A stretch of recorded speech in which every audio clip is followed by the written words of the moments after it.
Olá, meus queridos, tudo bem? Espero que sim. Lá vai então a nossa videoaula referente ao nosso encontro síncrono.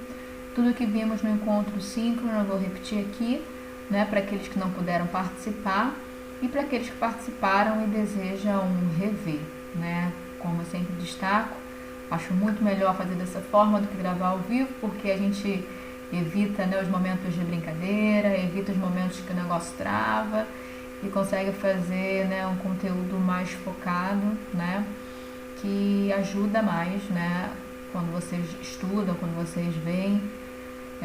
Enfim, eu prefiro fazer dessa forma, e tem ajudado, tem tido um bom retorno. Então vamos à nossa videoaula referente ao encontro síncrono sobre cinética química, no qual tratamos da definição de velocidade de reação, dos fatores que afetam a velocidade das reações e das teorias das colisões e do estado de transição. Definição de velocidade de reação. Seja a reação RR mais SS formando PP, ocorrendo sob temperatura e pressão controlados. Aqui, na verdade, com temperatura controlada apenas, Porque se eu controlo pressão, isso quer dizer que no caso de uma reação em fase gasosa está havendo variação de volume, e isso não é interessante para a nossa definição de velocidade em função de concentração molar, tendo em vista que eu preciso contabilizar o volume para ter a concentração molar. Então, trocando em miúdos, o que importa é o controle de temperatura, no estudo da cinética das reações. Então, sendo essa reação, conhecendo os perfis de concentração de pelo menos uma das espécies participantes da reação, nós podemos escrever a variação da concentração de R em função do tempo, da mesma forma a variação da concentração de S e a variação da concentração de P. Então, só lembrando que são esses perfis de concentração em função do tempo, justamente, são aqueles gráficos onde nós temos a concentração molar, por exemplo, do reagente R em função do tempo, sendo que essa concentração é obtida através de alguma medida que tenha correspondência linear com concentração. Então, eu consigo, pela medida da propriedade, obter a concentração e, com isso, o perfil de concentração em função do tempo. Para cada tempo, um valor de propriedade relacionado à concentração. Esse gráficozinho é o tal perfil de concentração em função do tempo. Como a variação das concentrações de R, S e P, as variações não são independentes, mas sim dependentes entre si, uma vez que as espécies reagem numa proporção definida pelos coeficientes estequiométricos. Então, se eu conheço, por exemplo, a variação da concentração de R em função do tempo, eu posso converter isso para a variação de S em função do tempo, ou então para a variação de P em função do tempo. Enfim, eu posso ter então a velocidade de consumo de R, se eu tenho o gráfico da concentração de R em função do tempo, os pontos geram para mim uma curva, e em cada tempo eu posso fazer a derivada no ponto, que vai corresponder exatamente à variação de R com o tempo, que é a definição de velocidade de consumo de R. Da mesma forma, eu posso fazer para S, e expressar a velocidade de consumo de S, e também para P, expressando a velocidade de formação de P. E aí, como eu tinha dito, essas variações das concentrações, elas não são independentes, elas são relacionadas entre si. Nós temos que a variação de R com o tempo, quando multiplicada pelo inverso do coeficiente estequiométrico, fornece o mesmo valor que a variação de S em função do tempo, multiplicada pelo inverso do coeficiente estequiométrico, que fornece o mesmo valor que a variação de P em função do tempo, multiplicada pelo inverso do coeficiente estequiométrico. Notem que aqui a gente adiciona um menos no R e no S, porque essa variação aqui é negativa, uma vez que R diminui ao longo do tempo. Da mesma forma, a variação de S em função do tempo. Então, multiplicando pelo coeficiente estequiométrico negativo, eu tenho um valor positivo para cá e positivo para cá, né? Além de ter os 3 valores positivos, eu tenho 3 valores iguais. Se eu avalio em cada tempo, né, em cada ponto a derivada, né, para R, para S e para P, a gente observa que existe essa igualdade, né, o que permite então definir esses valores como velocidade da reação. Notem, é um parâmetro que pode ser expresso tanto em função da espécie P, como da espécie S, como da espécie R, né? Então, é função das velocidades de consumo e formação das espécies participantes da reação, tá ok? Então, reescrevendo bonitinho, a velocidade da reação num tempo t pode ser relacionada com a velocidade de consumo da espécie R nesse tempo t, ou com a velocidade de consumo da espécie S nesse mesmo tempo t, ou com a velocidade de formação da espécie P nesse mesmo tempo t, tá? Exemplo, numa dada temperatura e num dado tempo t, o pentóxido de dinitrogênio se decompõe com velocidade 0,75 vezes 10 a menos 4 mols por litro por segundo. Também esqueci de falar, né? Segundo a definição de velocidade, né?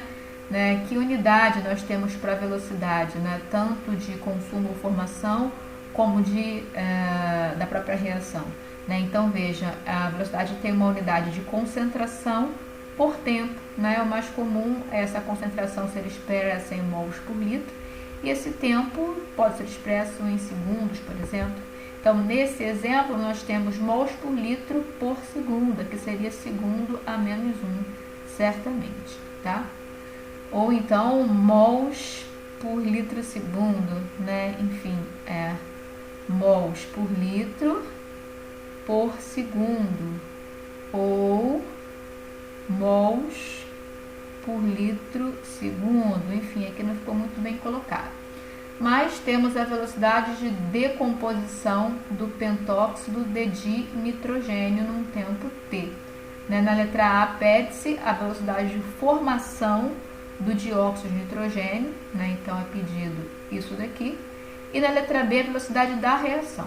Então, o que nós vimos anteriormente? Que a velocidade de consumo de uma espécie tem relação com a velocidade de formação de uma espécie, por exemplo, né? Mediante aí a ponderação das velocidades de consumo e formação pelo inverso do coeficiente estequiométrico, né? Então, vejamos como é que a gente resolve isso daqui. Nós podemos escrever para essa reação 1 sobre menos 2 velocidade do N2O5 igual a 1 sobre 4 velocidade do NO2, né? Isso aqui foi dado, né? Vamos mudar a cor. Essa velocidade de consumo do N2O5 foi dada, né? 0,75 vezes 10 a menos 4, na verdade, menos, né? Ou eu falo a velocidade de consumo, né? E com isso eu tenho o menos embutido, ou eu falo a velocidade igual a menos e o valor, tá? Então, vamos substituir aqui, 0,75 vezes 10 a menos 4. Então, nós temos 1 sobre menos 2, que multiplica menos 0,75 vezes 10 a menos 4. Isso é igual a 1 sobre 4 velocidade de formação do NO2. E aí, né, veja, menos com menos mais, eu tenho 0,75 vezes 10 a menos 4 dividido por 2 igual a 1 sobre 4 velocidade de formação do NO2.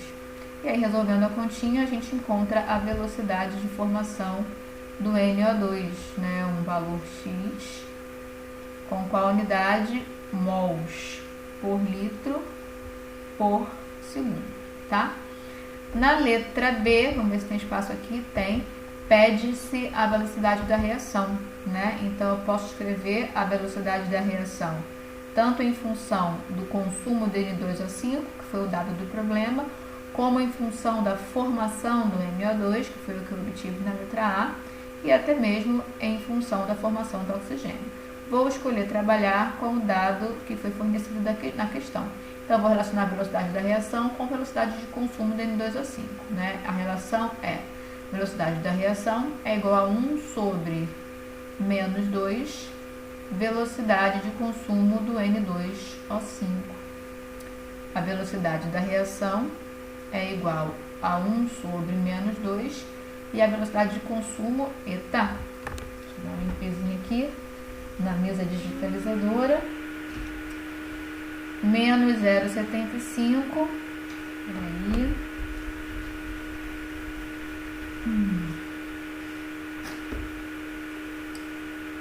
menos 0,75 vezes 10 a menos 4, né? Resolvendo essa continha, eu vou encontrar um valor positivo, veja, né? Alfa, né? Mols por litro por segundo, tá? Seguindo, fatores que afetam a velocidade das reações: natureza dos reagentes, né? Ou seja, se os reagentes estão em fase sólida, líquida ou gasosa, concentração dos reagentes, temperatura do meio reacional, pressão do meio reacional e a adição de catalisadores ou inibidores, né? De uma maneira geral, né, a reação entre gases ela é mais rápida que a reação entre líquidos, que é mais rápida do que a reação entre sólidos, né? Esse é o comportamento normal, né? Se eu conduzo uma reação onde os reagentes estão em fase sólida, o negócio é punk. Se eu consigo dissolver os reagentes em fase líquida, né, a interação já é melhor. E se eu passo eles para a fase gasosa, melhor ainda, tá?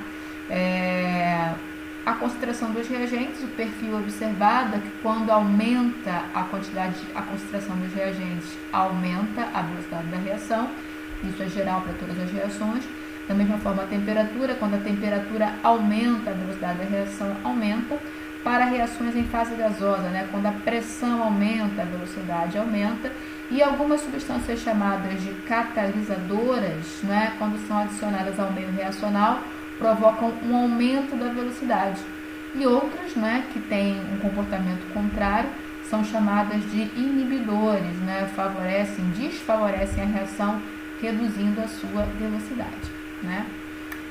Passemos agora para a teoria das colisões, né? Uma teoria proposta para explicar o comportamento dos gases, né? E a ideia dessa teoria é que as partículas devem colidir para a reação acontecer, né? Porém, a colisão tem que se dar numa orientação correta, né? E permitir ao sistema, né, que ele atinja uma determinada energia, né? Como eu disse anteriormente, essa teoria é baseada na teoria cinética dos gases, né? Que trata os gases como sistemas onde as moléculas são infinitamente pequenas, né? Estão em constante movimentação, né? Não interagem entre si apenas por meio das colisões, e essas colisões são perfeitamente elásticas, ou seja, mantêm a energia cinética, né? E o momento linear. Vejamos então cada um, né, dos pressupostos, né, cada um dos pontos da teoria das colisões, né? Então, correta orientação, né, colisão com orientação correta, né? Por exemplo, nós temos aqui, né, uma reação de adição. Isso aqui parece ser, por exemplo, né, o cloreto de hidrogênio, né, sendo adicionado aqui ao eteno, né? Parece que é isso, essas bolinhas parecem representar isso. Né? Então, dependendo de como acontece essa colisão, essa aproximação, né, isso pode gerar, né, produto ou não. Então, nesse caso aqui, segundo essa figura, né, quando acontece uma colisão do tipo 1, né, isso possibilita a formação de produto. Né? Então, veja, com um átomo de hidrogênio direcionado aqui para a dupla ligação, né, diferente, né, do átomo de cloro direcionado, né, ou então vindo aqui em direção ao carbono ou em direção ao hidrogênio. Enfim, né, a teoria pressupõe, né, que além de colidir, a colisão tem que acontecer numa geometria adequada, né, e tem que permitir ao sistema que uma certa energia seja atingida. tá? Em relação a esse quesito, energia suficiente, né? Então a ideia é que, né, os reagentes, aqui não seria muito adequado, né, representar como energia potencial, né, porque a teoria das colisões é baseada na teoria cinética dos gases, né, e ela diz respeito aí a uma energia cinética que é atingida, né, quando a colisão acontece, né, e essa energia é capaz então de favorecer a ruptura das ligações com posterior possibilidade de formação de novas ligações, ou seja, de formação de outras entidades, né, de produtos. Né? Então a ideia é que quando acontece a colisão com geometria adequada, né, e a energia atinge um certo valor, né, a partir desse momento eu tenho aqui, né, uma entidade, né, com geometria, digamos assim, intermediária aos reagentes e aos produtos, né, e a partir dela pode haver a formação de produtos, né? Então, conforme destaquei aqui, essa energia de ativação, o símbolo é A, né, entendida como uma energia cinética suficiente para romper as ligações entre os átomos das espécies reagentes, tá? Interessante, né? Qual a influência da temperatura, né? Segundo a teoria cinética dos gases, né? Conforme a temperatura aumenta, né, aumenta a fração de moléculas com uma certa energia, por exemplo, EA. Né? Então, se eu tenho esse valor de energia como a energia necessária, né, para que a reação possa começar a acontecer, digamos assim, né, em temperatura mais baixa, essa é a fração de moléculas com essa energia. Né? Em temperatura mais alta, a fração é mais alta. Né? Então, o efeito da temperatura, né, pode ser explicado com base nessa teoria. Né? Quanto maior a temperatura, maior a fração de moléculas, né, que tem essa energia. Né? Então, quando a colisão acontece com orientação adequada, né, maior a probabilidade da energia mínima suficiente, né, para que a reação aconteça ser atingida. Né? E com isso, então, a velocidade da reação aumenta. Tá? Quanto maior a temperatura, maior a fração de moléculas com energia cinética maior ou igual à energia de ativação. Né? Isso, então, possibilita o aumento da velocidade da reação com o aumento da temperatura. Né? Então, esses 4 fatores aqui, né, que são fatores que afetam a velocidade das reações, eles são explicados pela teoria das colisões. Né? Então, quanto mais fluida, né, quanto menos interagente, né, as moléculas aí que compõem a reação, maior a possibilidade de colisão, né, e maior a velocidade. Né, da mesma maneira, isso acontece quando eu tenho maior concentração dos reagentes. Né, a temperatura, né, a pressão também vai nesse mesmo sentido da concentração, e a temperatura influencia aí, na questão da fração de moléculas com energia suficiente, né, para que quando o choque efetivo, o choque com orientação correta, né, acontece, né, essa colisão seja efetiva, né, para a formação daquela espécie intermediária, e aí a formação do produto se torna possível. Mas a adição de catalisadores ou inibidores, né, o efeito dessa adição sobre a velocidade, né, não dá para ser explicado pela teoria das colisões. Né?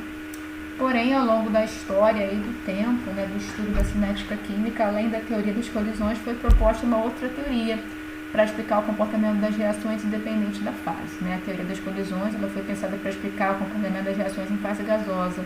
Né? E essa teoria que veio após a teoria das colisões, chamada teoria do estado de transição, não é? Ela não tem essa limitação da fase. Né? Ela visa explicar o comportamento das reações independente da fase.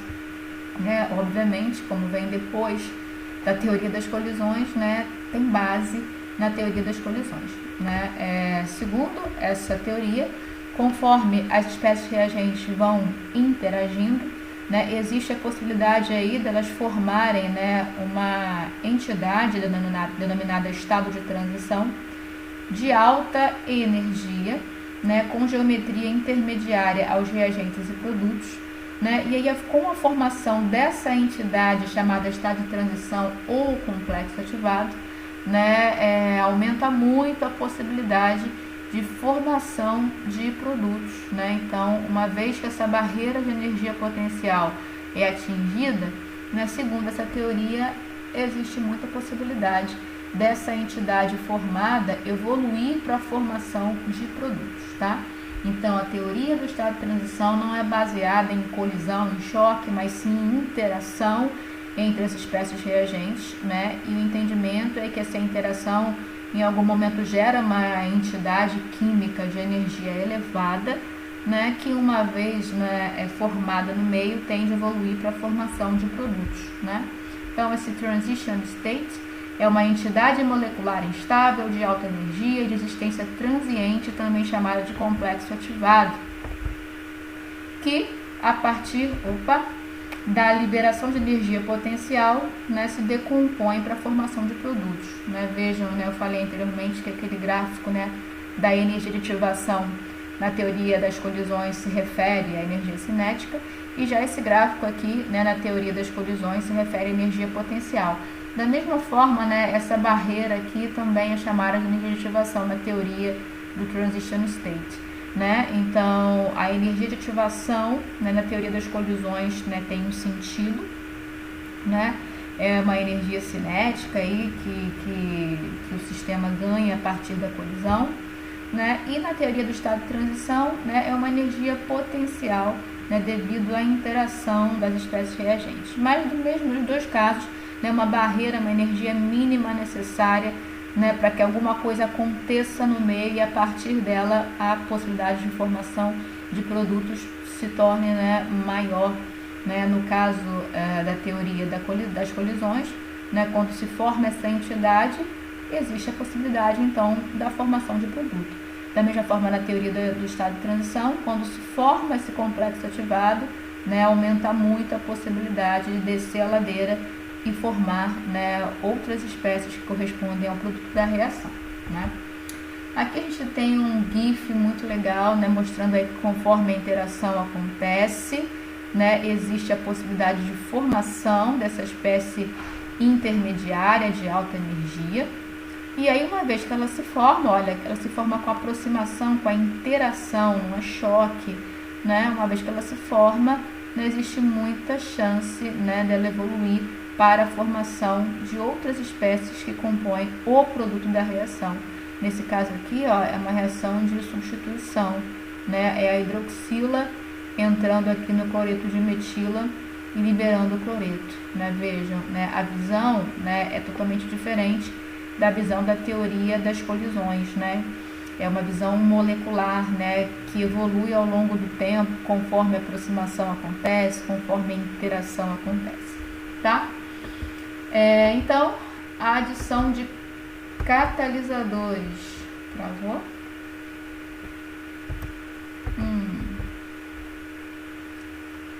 Oh, meu Deus.